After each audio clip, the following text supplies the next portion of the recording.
आज की इस वीडियो में हम बात करेंगे एक बहुत ही अहम मसले के बारे में जो कि मदर्स बहुत फ्रिक्वेंटली क्लिनिक में हमारे साथ डिस्कस करती हैं, और वो मसला है कॉलिक या एक्सेसिव क्राइंग का।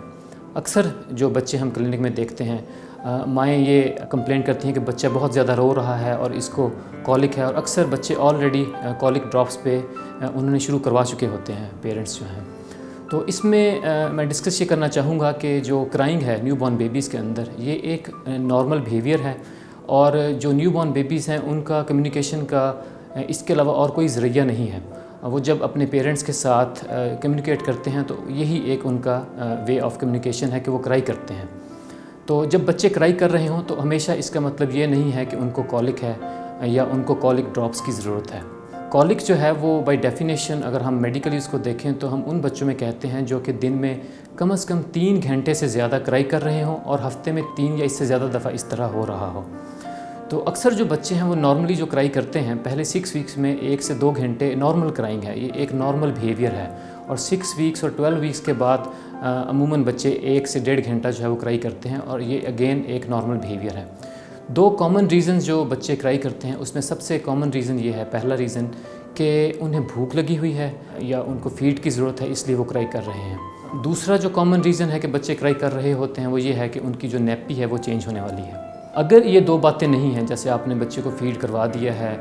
उसका पेट भरा हुआ है आपके ख़्याल में और नैपी भी चेंज है, और इसके बावजूद बच्चा बहुत ज़्यादा क्राई कर रहा है और आपको लग रहा है कि ये बच्चा किसी भी तरीके से वो कंसोल नहीं हो रहा,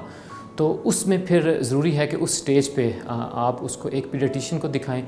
और वो पीडियाट्रिशियन जो है उसमें फिर हम एक full head to toe assessment करेंगे। उसमें देखेंगे कि खुदा न खास्ता कोई मेडिकल या फिज़िकल रीज़न्स तो नहीं है बच्चे के क्राई करने का। जो कॉमन रीज़न्स हैं बच्चों के इस तरह एक्सेसिव क्राइंग के, उसमें इन्फेक्शन हो सकती है,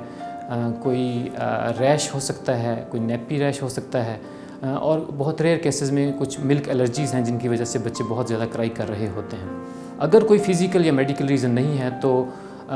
फिर हमें बच्चे को चुप करवाने के लिए या उसको कंफर्ट करने के लिए जो टेक्निक्स हैं उसमें सबसे पहली चीज़ ये है कि जो फीडिंग टेक्निक है वो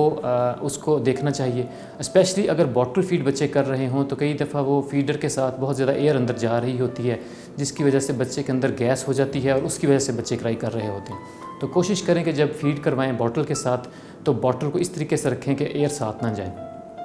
इसके अलावा काफ़ी सारी सूदिंग टेक्निक्स हम यूज़ कर सकते हैं बच्चों को कंफर्ट करने के लिए। उसमें उनको स्वाडल किया जा सकता है, उनको आप लोरी दे सकते हैं, या जो रॉकिंग चेयर्स होती हैं उनके अंदर आप उनको डाल सकते हैं। और कई दफ़ा बच्चों की अगर आप मसाज करें स्पेशली उनकी टांगों के ऊपर या पेट के ऊपर, तो उससे भी बच्चे बहुत ज़्यादा कंफर्टेबल हो जाते हैं।